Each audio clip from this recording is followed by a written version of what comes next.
Transformer में जितना हम वोल्टेज देते हैं उससे ज्यादा मिलता है या उससे कम मिलता है।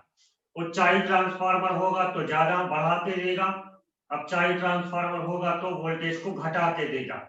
जहां पे हमारी जैसी आवश्यकता होती है वहां पे ट्रांसफार्मर वोल्टेज को परिवर्तित करके हमें देता है। ठीक है, लेकिन जितनी उसकी शक्ति हम उसको देते हैं उतनी पूरी की पूरी शक्ति हमको उससे मिलती नहीं। ठीक है ना। समझने के लिए आप इस प्रकार समझो कि जैसे पहले वोल्टेज था 200 और करंट थी 10। ठीक है, देखो जो हमने ट्रांसफार्मर को दिया वोल्टेज था 200, करंट थी 10। अब मान लीजिए कि ये अपचाई ट्रांसफार्मर है, तो अपचाई ट्रांसफार्मर अपन ने पढ़ा है क्या करता है, वोल्टेज घटाता है और करंट को बढ़ाता है। ठीक, तो इसने वोल्टेज को घटा के 100 कर दिया, करंट को बढ़ा के इसने 20 कर दिया। वोल्टेज घटा दिया, करंट बढ़ा दी, यही काम है अपचाई ट्रांसफार्मर का। ठीक है, अपचाई ट्रांसफार्मर करंट को बढ़ाता है और वोल्टेज घटाता है।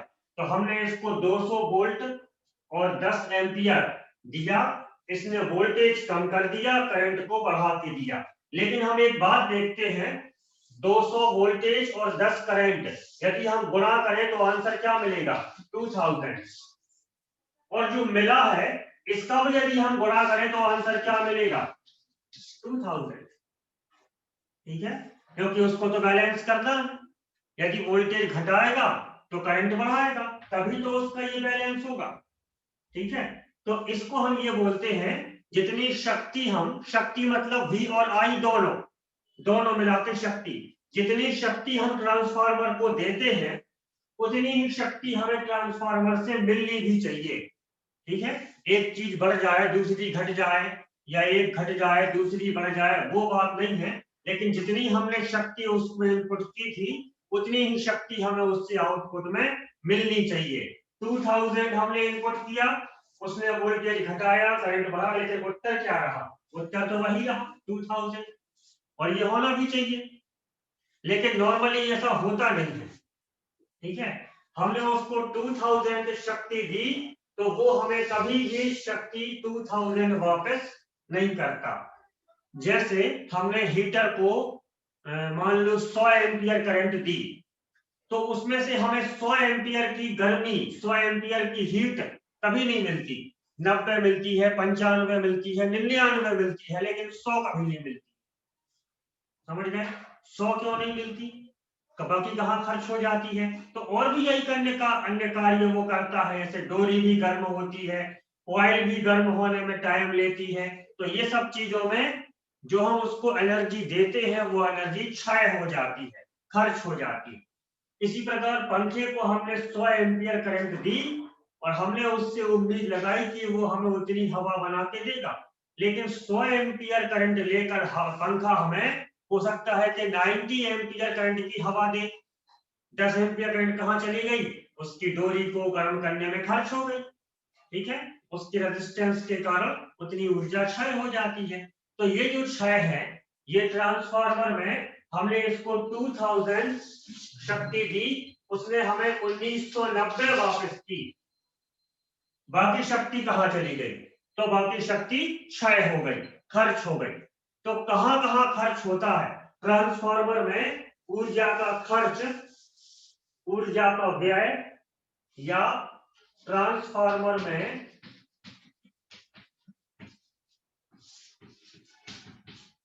ऊर्जा क्षय कहां कहां पर होता है।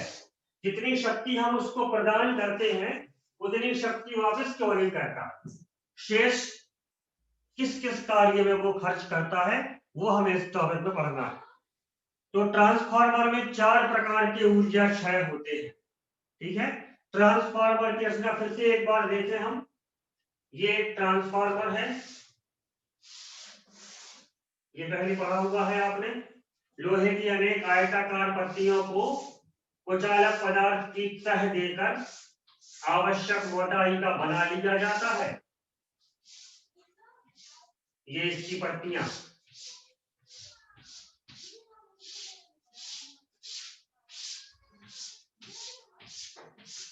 ऐसा ट्रांसफार्मर क्रोड होता है, ये अपन ने पहले पढ़ा है। और इसकी सम्मुख भुजाओं पर कॉइल लपेट दी जाती है।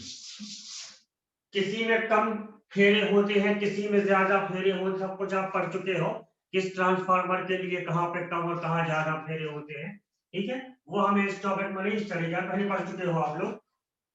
इसमें हमें ऊर्जा क्षय के बारे में देखना, जितनी शक्ति हम ट्रांसफार्मर को देते हैं उतनी पूरी वापस क्यों नहीं मिलती, कहाँ रास्ते में खर्च होती है। तो ट्रांसफार्मर में 4 प्रकार की ऊर्जा क्षय होते हैं। सबसे पहले यहां से हमने करंट को भेजा, वो चुंबकीय क्षेत्र लोहे में से होकर इस दूसरी कॉइल तक पहुंचता है। ठीक है, जब चुंबकीय क्षेत्र लोहे में से गुजरेगा तो लोहा अपने प्रतिरोध के कारण कुछ चुंबकीय क्षेत्र को रास्ते में खर्च कर देगा। ठीक है ना, यहां से चुंबकीय क्षेत्र गया इस कॉइल तक, इसमें कुछ न कुछ प्रतिरोध है, हर प्रकार का प्रतिरोध होता है, कुछ लोहे का प्रतिरोध भी होगा। तो लोहा उतने चुंबकीय क्षेत्र को अपने प्रतिरोध के कारण रोककर उसे वहीं पर क्षय कर देता है। ये जो क्षय होता है इसे कहते हैं लौह ह्रास। लौह मतलब लोहे के द्वारा, ह्रास मतलब क्षय होना, पतन होना या कम होना। तो पहला जो ट्रांसफार्मर में ऊर्जा का ह्रास होता है, ऊर्जा का क्षय होता है, ऊर्जा का व्यय होता है। परीक्षा में कोई भी नाम लिख के पूछ सकते हैं, ऊर्जा क्षय, ऊर्जा ह्रास, ऊर्जा व्यय, ऐसे। तो पहला होता है लौह ह्रास। लौह ह्रास का मतलब होता है जब चुंबकीय क्षेत्र लोहे के क्रोड में से गुजरता है तो लोहे का क्रोड अपने प्रतिरोध के कारण उस चुंबकीय क्षेत्र में से कुछ को क्षय कर देता है, इसको बोलते हैं लौह ह्रास। ठीक है, इसमें हमें क्या लिखना है, लोहे का क्रोड विद्युत धारा प्रवाहित होने के कारण या चुंबकीय क्षेत्र के कारण गर्म हो जाता है और उस चुंबकीय क्षेत्र का विरोध करता है, इस कारण से कुछ शक्ति, कुछ ऊर्जा इसमें खर्च हो जाती है, ये लोहे के कारण। ठीक, दूसरा जो होता है, जब इस कॉइल में करंट फ्लो होगी या इस कॉइल में करंट प्रेरित होगी तो ये दोनों कुंडलियां तांबे की बनी हुई हैं और कुछ ना कुछ प्रतिरोध तो तांबे का भी होता है। ठीक है, तो जब कुंडली में विद्युत धारा प्रवाहित होगी तो वो तांबे का प्रतिरोध उस विद्युत धारा कम करने का प्रयास करेगा, है ना। तो वो प्रतिरोध के कारण कुछ विद्युत धारा उस तांबे में खर्च हो जाती है। ठीक है, वो तांबे की कुंडली भी गर्म होती होगी, भले ही बहुत कम मात्रा में, लेकिन गर्म तो होती होगी। तो वो कुंडली गर्म होने के कारण भी कुछ ऊर्जा उसमें खर्च हो जाती है। इस ह्रास का नाम होता है ताम्र ह्रास। लौह ह्रास का मतलब क्या है, लोहे से क्या बना हुआ है ट्रांसफार्मर में, लोहे से क्रोड बना हुआ है। तो क्रोड में जब विद्युत धारा फ्लो होती है या चुंबकीय क्षेत्र प्रवाहित होता है तो वो अपने प्रतिरोध के कारण उसका ह्रास कर देता है, लौह ह्रास। जब कुंडली में विद्युत धारा प्रवाहित होती है तो कुंडली अपने प्रतिरोध के कारण उस विद्युत धारा का क्षय कर देती है। कुंडली तांबे की बनी इसलिए ताम्र ह्रास। तो लौह ह्रास क्रोड के कारण, ताम्र ह्रास कुंडली के कारण। तीसरा जो होता है चुंबकीय फ्लक्स क्षरण। चुंबकीय फ्लक्स का क्षय होना, इस कुंडली का चुंबकीय फ्लक्स इस कुंडली तक पहुंचते पहुंचते थोड़ा सा कम हो जाता है क्योंकि बीच में गैप है। ठीक है, इसको कम करने का उपाय क्या है कि आप ट्रांसफार्मर जो अब नए ट्रांसफार्मर जो बनने लगे हैं वो इस टाइप के बनते हैं, ऐसे बीच में एक प्लेट लगाते हैं, इसी कुंडली पर, इसी प्लेट पर प्राथमिक कुंडली और इसी प्लेट पर द्वितीयक कुंडली को लपेट के इस टाइप के अब ट्रांसफार्मर बनने लगे हैं। ठीक है, लेकिन जो पहले बनते थे उसमें यहाँ का फ्लक्स यहाँ तक पहुंचते पहुंचते कम हो जाता था। इस फ्लक्स के क्षय से हम बोलते हैं फ्लक्स क्षरण। तो ये एक चीज है जो कम कर देती है शक्ति को। ठीक है, 3 प्रकार के क्षय हमने पढ़ लिए। लोहे के क्रोध के प्रतिरोध के कारण शक्ति कम हो जाती है, तांबे की कुंडली के प्रतिरोध के कारण उसकी शक्ति कम हो जाती है, और फ्लक्स का मान प्राथमिक कुंडली से द्वितीयक कुंडली तक पहुंचते पहुंचते क्षय हो जाता है। इसको बोलते हैं फ्लक्स क्षरण। चौथा देखिए, क्योंकि हम इसमें प्रत्यावर्ती धारा प्रवाहित करवा रहे हैं। प्रत्यावर्ती धारा एक बार ऐसे फ्लो होती है, एक बार ऐसे फ्लो होती है, फिर ऐसे फ्लो होगी, फिर ऐसे फ्लो होगी। मतलब ओर्स्टेड ने कहा था कि जब भी किसी तार में विद्युत धारा प्रवाहित होती है तो वो तार एक चुंबक की भांति व्यवहार करता। ठीक है, इस प्रकार से विद्युत धारा फ्लो होगी तो भी चुंबक बनेगा, इस प्रकार से विद्युत धारा फ्लो होगी तो भी चुंबक बनेगा। लेकिन जब ये एंटी क्लॉकवाइज, अपन ने पहले पढ़ा है, जब एंटी क्लॉकवाइज फ्लो होती है तो एन थ्रो बनता है, और जब क्लॉकवाइज फ्लो होती है तो एस थ्रो बनता है। इसको अपन ने विस्तार से बहुत अच्छे से पढ़ा है पहले। ठीक है, पिछली क्लासेस में। यहाँ पर उसको जानते हैं कि एंटी क्लॉकवाइज अगर विद्युत धारा फ्लो होती है तो एन थ्रो की भांति व्यवहार करता है, और अगर क्लॉकवाइज प्रवाहित होती है तो एस थ्रो की भांति व्यवहार करता है। तो यहाँ तो दोनों प्रवाहित हो रहे हैं, एक बार एंटी क्लॉकवाइज, एक बार क्लॉकवाइज, दोनों फ्लो हो रहे हैं विद्युत धाराएं। तो एक बार वो एन थ्रो की भांति व्यवहार करेगा, एक बार एस थ्रो की भांति व्यवहार करेगा। मतलब एक बार ये और एक बार ये, फिर ये, फिर ये, फिर ये, फिर ये, ऐसा बार बार क्रोध अपनी दिशा को बदलता रहेगा। ठीक है, जब विद्युत धारा ऐसे आएगी तो हो सकता है कि ये क्रोध एन थ्रो की भांति व्यवहार करे, और जब विद्युत धारा ऐसे जाएगी तो ये क्रोध एस थ्रो की भांति व्यवहार करे। मतलब उसकी दिशा बार बार बदलती रहती है। ठीक है, जैसे आपसे हम कहें कि आप जगह पे खड़े हो जाओ, फिर बैठ जाओ, फिर खड़े हो जाओ, फिर बैठ जाओ, फिर खड़े हो जाओ, फिर बैठ जाओ, ऐसा 5000 बार करो तो क्या होगा, आपकी ऊर्जा कम हो जाएगी। इसको हम बोलते हैं कि हम थक गए, थक जाएंगे आप, है ना। उसी प्रकार से क्रोध भी बार बार इस प्रकार चुंबकित होगा, फिर ऐसा चुंबकित होगा, फिर ऐसा चुंबकित, फिर ऐसा चुंबकित।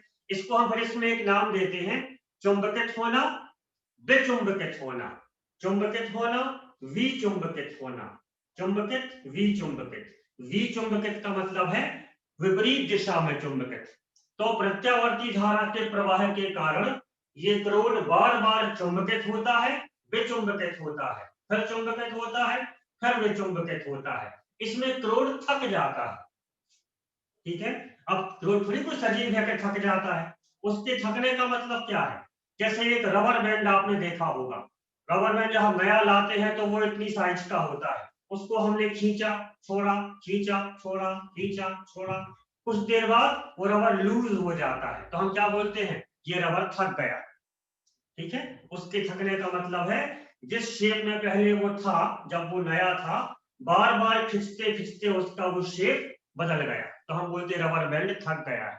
उसी प्रकार से ये क्रोध चुंबकित हुआ, विचुंबकित हुआ, चुंबकित हुआ, विचुंबकित हुआ, ऐसे होते होते होते होते वो क्रोध थक जाता है। थकने का मतलब उसकी एनर्जी कम हो जाती है, और ये ऊर्जा में क्षय होने का कारण है। तो इस क्षय का नाम होता है शैथिल्य ह्रास।